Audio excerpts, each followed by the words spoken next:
Well, Don and Scott, it's great to have both of you on the podcast. Really excited to learn what each of you are doing. And the first question here for Don, a lot of our listeners have obviously heard of Clemson University, but many of them might not know much about the school's golf course. Tell our listeners about the Walker course and what makes it unique.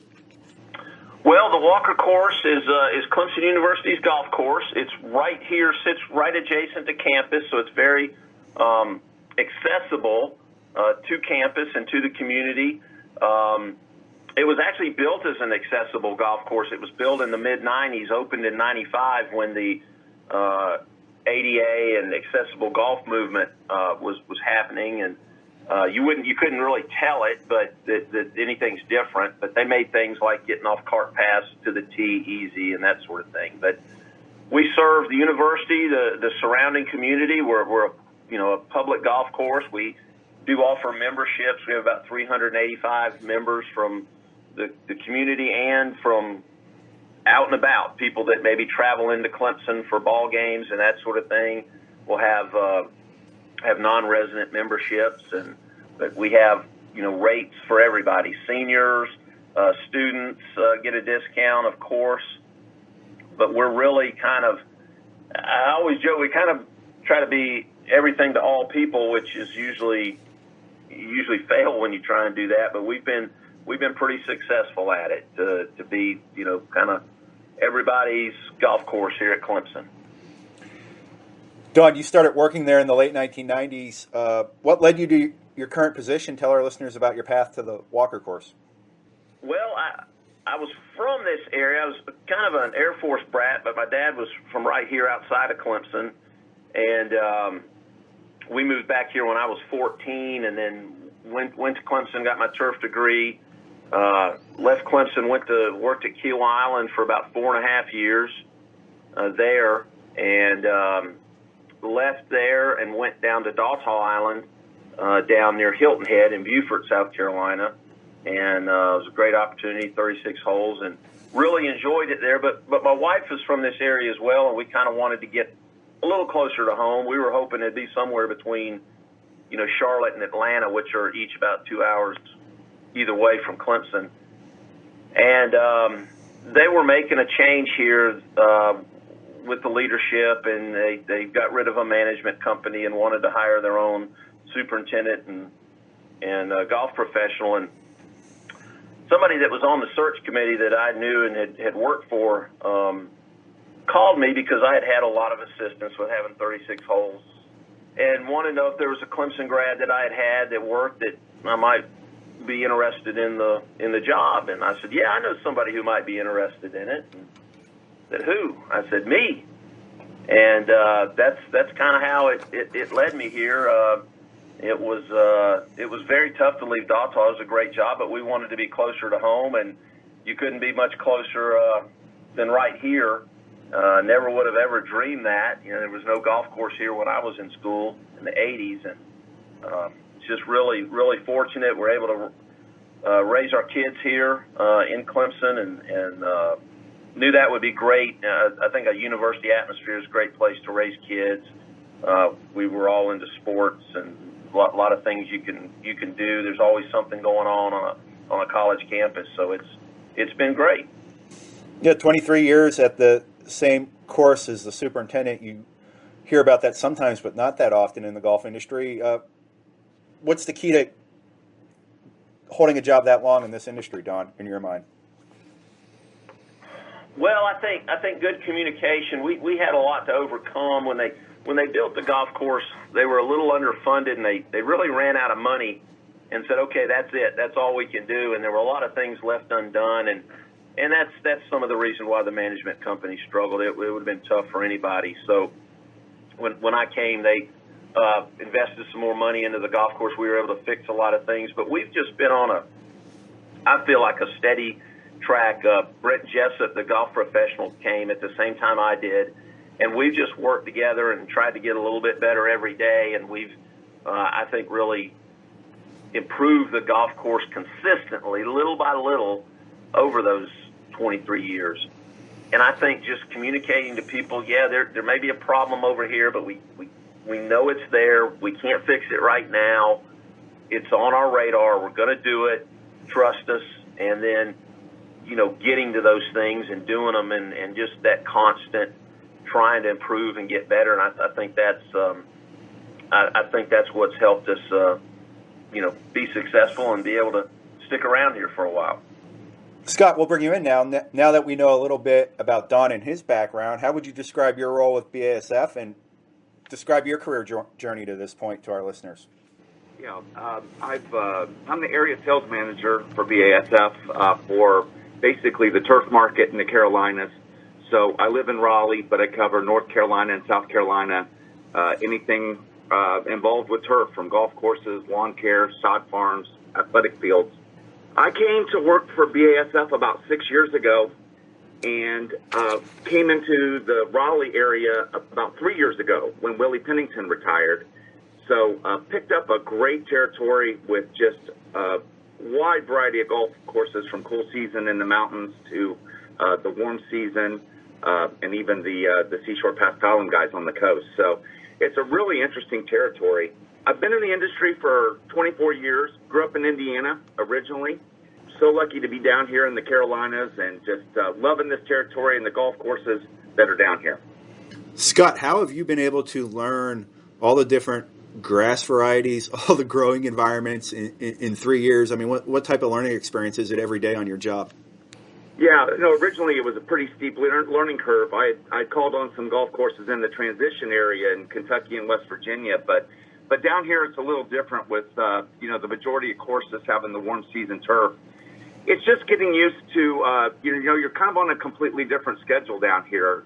We're going into the fall, and, we're treating preventatively for a lot of diseases that are going to overwinter and express themselves in the spring. Quite different from, the cool season guys who are treating throughout the season and then really not having to worry about anything as they go into the fall and into the winter time. So it really is completely different, and I did feel pretty overwhelmed when I first got down here. But the thing that's interesting about the transition in the warm season markets is they definitely have a lot more challenges when it comes to weed control and also the diseases that they get. So it's definitely been very different, but it's definitely a territory where some good chemical solutions definitely benefit the superintendent.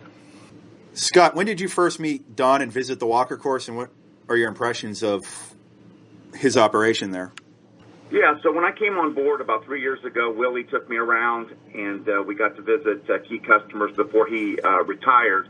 And I've just always been important. Willie always said to me, the Walker course is a very important customer to us, especially with their close distance to Clemson. I know that Don's worked closely with Bruce Martin and now Joe Roberts down there. So they get to see a lot of the cutting-edge technology that comes through Clemson as far as the new products that are going to be out there. And I know, Don, you've always been on the, the lexicon and using some of the other products, the intrinsic products we've had in the past. And then when we launched Maxima and Navicon, Don was one of the first guys to jump on board with that new chemistry and having tremendous success with those products. So just really been impressed. The college courses are really amazing if you get out there to see them, what good conditions that they're in and really the amount of play they get. Yeah, in my golf course maintenance days, I actually worked on a 36-hole college course and learned so much and loved every minute of it. Don, with you being near or being on Clemson University's campus, do you get turfgrass management students working on your crew? And if so, how rewarding is it to work with them? I do. I'm very fortunate. I make this comment frequently that I'm one of the few golf course superintendents that has 25,000 potential part-time employees right across the street. And it really is a big help with labor the way it is. But we do work turfgrass management students, but we've got students.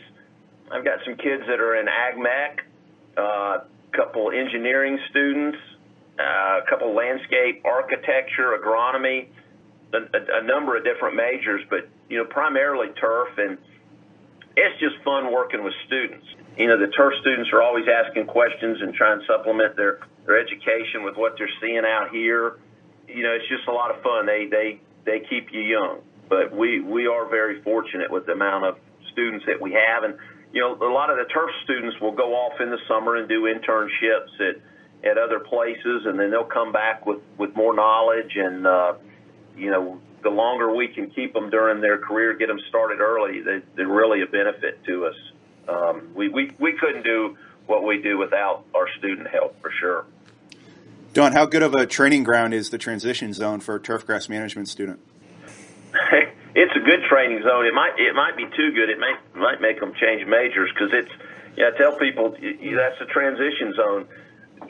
Cool season grasses will grow and warm season grasses will grow, but neither one of them thrive 12 months out of the year, and that's what makes it a real challenge. And kind of as Scott alluded to, some of the things with weed control when you've got a warm season grass next to a cool season grass, especially with, you know, the courses that still have bent grass greens, it really, you know, presents some unique challenges. And I think the thing too for students, you know, when I was a student, we didn't have a golf course on campus. I couldn't work during off hours from classes or whatever. I'd go in and work at a golf course 20 minutes away on the weekends, maybe Friday afternoons and the weekends. But you basically were confined to working and learning in the summer. And I think with these students that work here, they get to see a golf course operate 12 months out of the year. And I remember coming out as an assistant, seeing things in fall, winter, and spring that I had not seen before. Overseeding, for one. And I know there's not a lot of overseeding going on, but I wasn't around when they were overseeding in October. And, you know, I get to Kiowa, and well, we're overseeding tees, greens, fairways, all of that. So it does. I think we do offer a unique opportunity for the students to learn. They're learning year-round in the classroom, but they're also gaining experience year-round. So that's a lot of fun for them and for me. What type of adjustment was it for you going from a coastal environment in the Carolinas to the growing environment in Clemson, South Carolina? And how would you describe your growing environment in Clemson to somebody that just doesn't quite understand it or is listening to this podcast in a different part of the country? Well, down at the coast at Kiowa and Dawtaw, you know, you're probably pretty close to what, you know, Savannah and even to Jacksonville, being right there on the coast. It was pretty much year-round. There were years where we didn't go dormant at all. We might not even have a hard frost or even a freeze at those places, and being right up on the coast. So it was like 365 days a year trying to beat the golfers around the golf course and get everything mowed out. You weren't having frost delays or any of that. It was, you're pretty much mowing grass. It slowed down in the winter months for sure with the rough, but you know, you'd have to go out and top it off. We're here in Clemson. We have a full 4 seasons. You know, spring, summer, fall, and winter. And that's kind of nice, where you have a winter and everything goes dormant, and, you know, we'll see the good many 20s and maybe the upper teens, and you can kind of catch your breath a little bit. I look forward to the winter months where we can get out and do some projects that we don't have time to do maybe during the summertime, when we're really, really busy just keeping the place mowed out and doing cultural practices. And so you can kind of catch your breath a little bit, I guess, but we stay busy with, you know, just all kinds of winter projects, rebuilding a bunker, doing tree work, underbrushing, that sort of stuff. And I really like that, because you can kind of recharge a little bit. Even though we're doing projects, there's not quite the sense of urgency.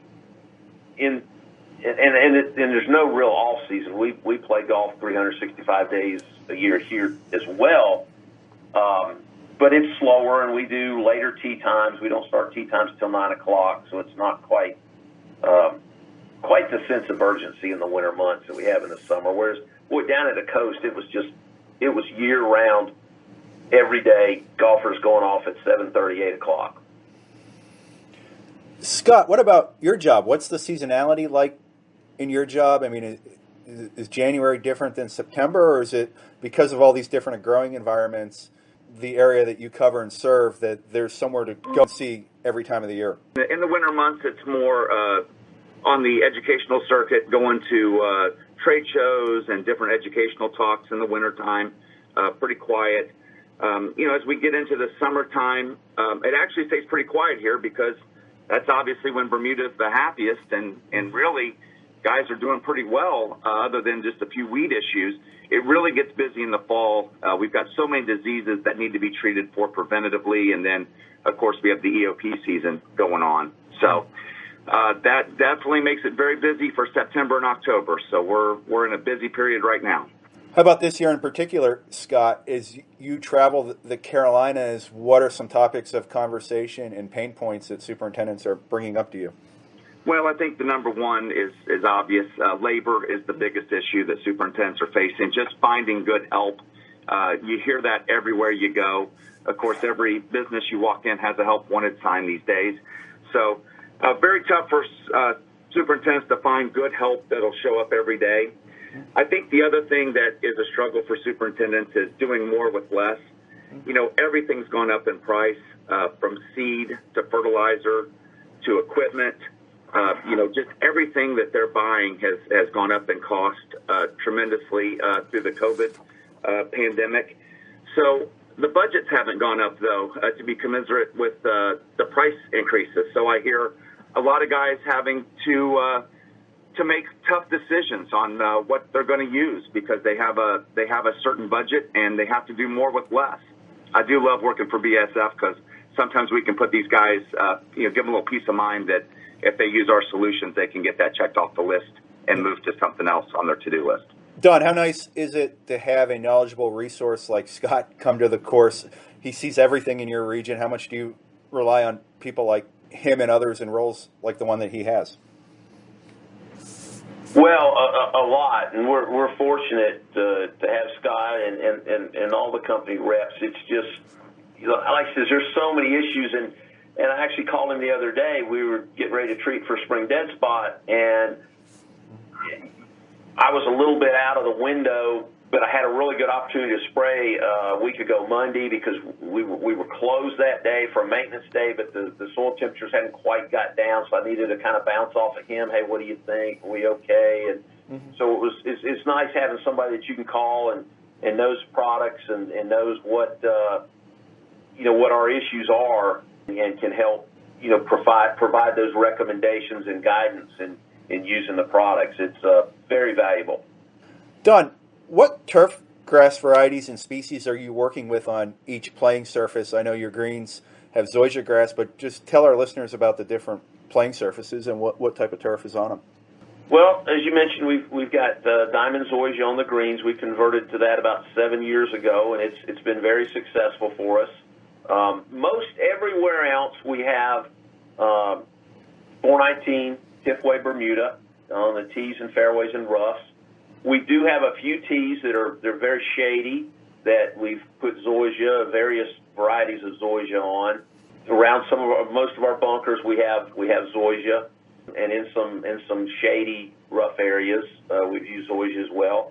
And we've also converted a lot of acreage to just more of a native look, tall fescue, broom sedge kind of thing. And then we've got a couple areas that we've use a wildlife blend like you do for a wildlife plot that really is kind of interesting with there's like 13 or 14 different plants in the seed blend, and we plant it about now, and it'll look good till about June or July, and the various species come on and perform at different times of the year. It's really neat. So that's pretty much. We've got a couple of shady areas that are north facing. We've got some turf type tall fescue on that we do keep mowed, but a lot of the natural areas, it's up to about 15 acres now, I think, that are we just pretty much let them go and bush hog them down about once a year and keep the weeds out of them. How did your management philosophies change when you went to Zoysia grass greens, and what are some of the disease concerns on those compared to what you used to have? Well, obviously we went from a cool season grass in bent to warm season, so just kind of turns around when you're doing your cultural practices and what have you, and that worked well for us a fall aerification on the bent was always tough with football season and big football weekends. You never wanted to have the greens aerified during that time. So now we're aerifying in the summer, so that works so much better for us. The Zoysia's done well. I'm not going to say it's easier than bent. I think when you're trying to manage greens, you're taking turf to the very edge, whatever grass it is. But there's a little more peace of mind than there is with bent grass in the South.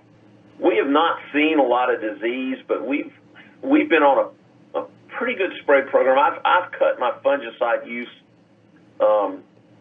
in half from the bent grass to the Zoysia, and I could probably cut it a little bit more, but there's so many good products for disease control and length of control that I've just kind of taken the approach. I'm not going to let disease get me on the greens, because the Zoysia is slower to recover.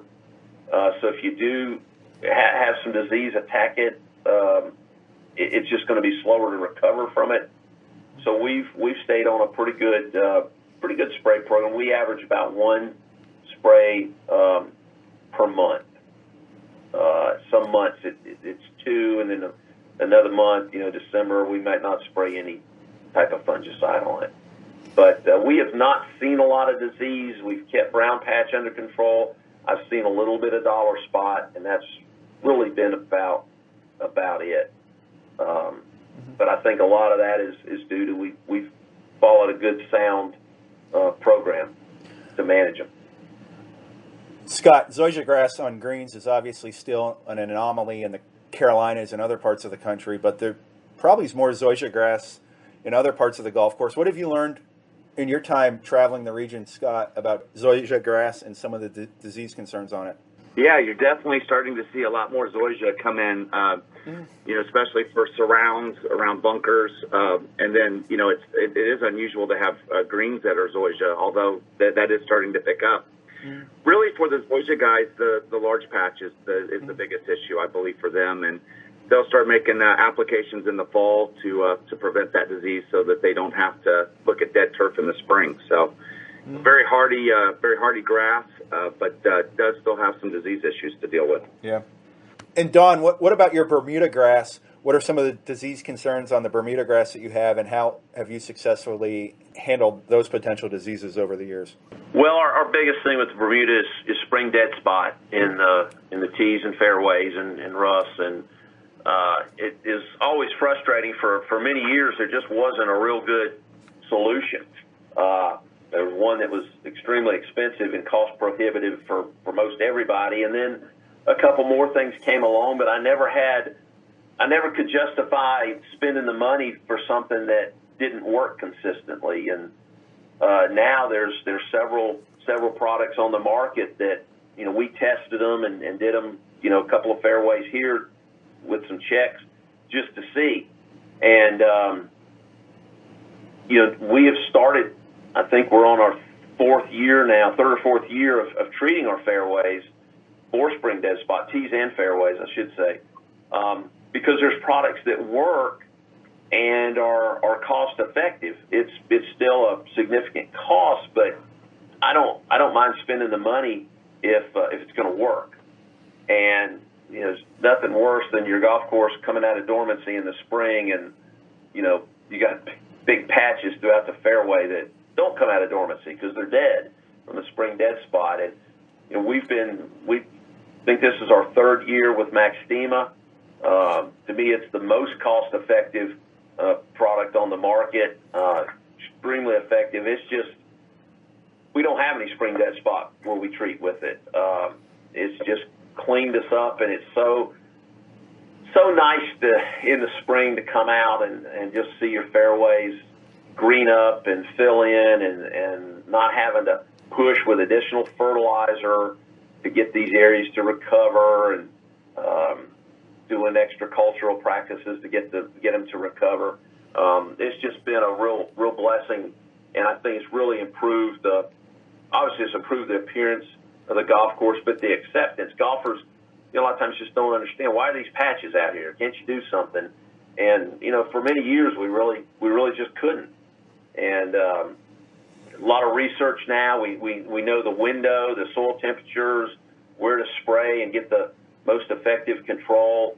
I mean, it's almost like a no-brainer. It's almost just automatic for us. Scott, how much of your time is spent helping superintendents and other turfgrass managers deal with spring dead spot, and what are some commonalities you see in successful spring dead spot programs? Yeah, spring dead spot's an interesting disease. You know, you've got guys who either have it or don't have it, and the guys who have it generally know what areas on their course are going to be areas affected every year. So the folks who have it, it's a big issue. Like Don said, it's a disease that doesn't express itself until the spring, and by the time you find out that you have a problem, it's dead turf, and you spend a long time looking at it. And I have a lot of guys that are going on preventative measures for spring dead spot, and the Maxtima and Navicon, you know, 2 applications in the fall, have really been super successful in controlling this disease. I think Don said it right. We know a lot about the biology of this disease. We know the right soil timing, the soil temperature, and you know, with 2 timely applications, we can get out there and pretty much eliminate spring dead spot. That's something these guys won't have a headache in the spring dealing with. And Don, what about take-all root rot? How have you handled that over the years successfully? We have not had much issue with it on the greens on the Zoysia. We are using some Navicon in the fall with our spring dead spot, and it's given us some brown patch control as well. But we have not seen much issue with take-all on these greens. And Scott, how about you? What have you seen in successful take-all root rot programs in your travels and conversations? Yeah, take-all root rot has really evolved. Dr. Kearns at NC State is really pointing out that there's 4 different varieties of take-all root rot. 2 like the warmer temperatures in the 90 degrees, and then 2 of them like it in the cooler temperatures of 70 degrees. So whereas guys used to say, you know, Bermuda really didn't need chemical applications in the summertime, we're finding out that that's not necessarily true when it comes to take-all root rot. So, you know, really just depending on what species you have, making sure that you're out there making good preventative applications. You know, with products like Maxtima and Navicon, we do have some curative activity on those diseases, but making sure that you get in front of it, and then again making those fall applications, because we really want to put the turf to bed as clean as possible, so that you come out the spring disease free and, you know, with the best playability on your greens and turf. Don, based on this conversation, it seems like you've dealt with almost every imaginable turfgrass variety and species and almost every imaginable climate in the Carolinas. How important has it been throughout the course of your career to stay current on different disease management innovations and practices, and where do you go to get more information about these things? You're right. You have to stay current on it, because it seems like we get one issue under control and then something else comes to the forefront, it seems like. And the new products coming to market, there's so many of them, so it is something you have to stay up. Now, we're fortunate here in the Carolinas with Clemson and NC State serving the Carolinas. You know, Bruce Martin for a long time at Clemson, the plant pathologist, and now Joe Roberts, and then the folks at NC State. Scott mentioned Jim Kearns, who's excellent. You know, we're fortunate we get to see those folks. I was at a meeting a couple of weeks ago that Dr. Kearns spoke and talked about some of these things and some of these strategies, and we'll have them all in November at the Carolinas Golf Course Superintendents Conference and Show in Myrtle Beach, and you know, we got some really good folks here in the Carolinas, you know, working on these issues and you know, helping us out with recommendations and what we need to do. They've got great labs that we can send samples to, and there's something that we're scratching our head on. But it's a constant. I think it's a constant thing that you've got to stay up on what's happening, because the chemistries to control these things are changing, and the strategies to control them are changing constantly as well, it seems like.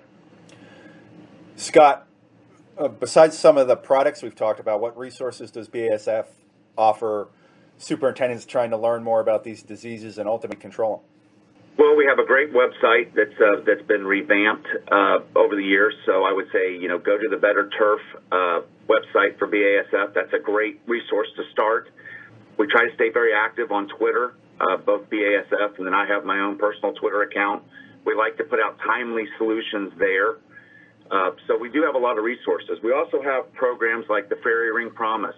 So, if you follow our recommendation with some timely applications preventatively for fairy ring, we're going to take care of you. And we have spray programs for take all root rot and spring dead spot. And then we even have things like mini ring, which is becoming a big problem in the South. And sometimes not necessarily chemical control is the only solution there. We've done a lot of work with nitrogen sources on that disease. So we've got a lot of information available out there because, really, we ultimately just want to see the superintendent succeed and be disease-free. Don, speaking of succeeding, what would be a successful rest of 2022 for you, and what are some of your short and long-term focuses to enhance the Walker course even more?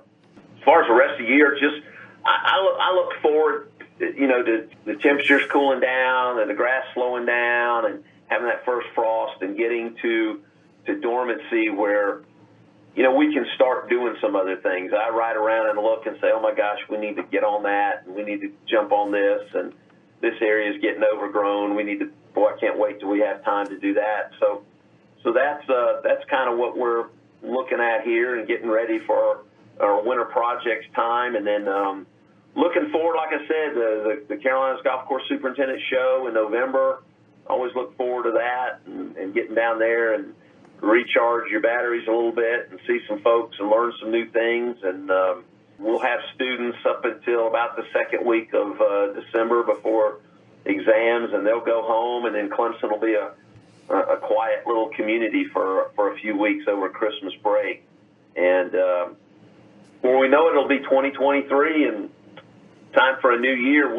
We're actually working on a new master plan with John LaFoy, the local golf course architect, and updating our master plan. He did one for us when I came 23 years ago. He did one so we'd have a good roadmap on how to get the Walker course to where we wanted it to, and we've done a lot of that. So we're working with him and getting a new master plan, and looking at